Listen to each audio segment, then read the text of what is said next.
right, in a systematic manner. So let's say in order to calculate this integral form, 1 minus xa can be written or can be represented as y, right? So y is equal to 1 minus xa. Okay, so now the second step is to differentiate on both the sides, right? So if we differentiate y, so we'll get dy. Now we need to differentiate individually, right? So differentiation of 1 is 0.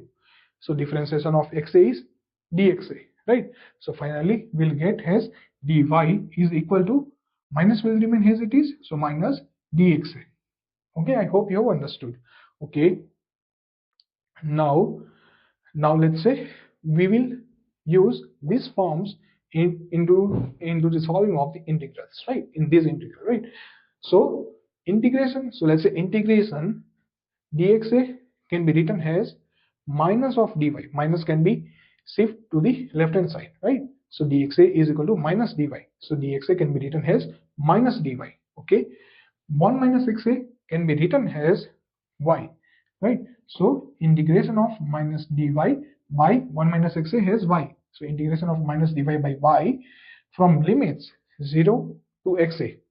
Now this is the second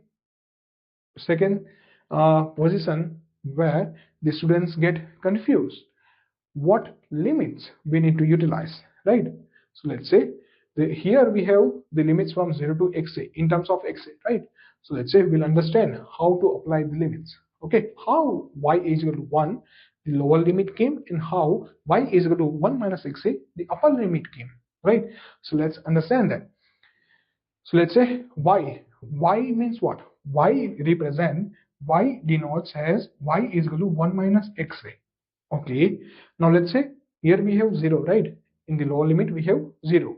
Okay, which means at the initial, before starting the reaction, when we have the conversion to be 0, right? Because the reaction has not yet started, right?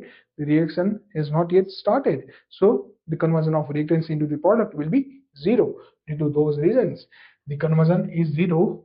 Okay, because the reaction has not yet started, right? So conversion is equal to 0. So we will remain as y is equal to 1 in the lower limit.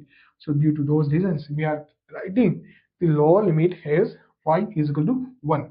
I hope you have understood. Okay, now let's say what the term xa in the upper limit indicates.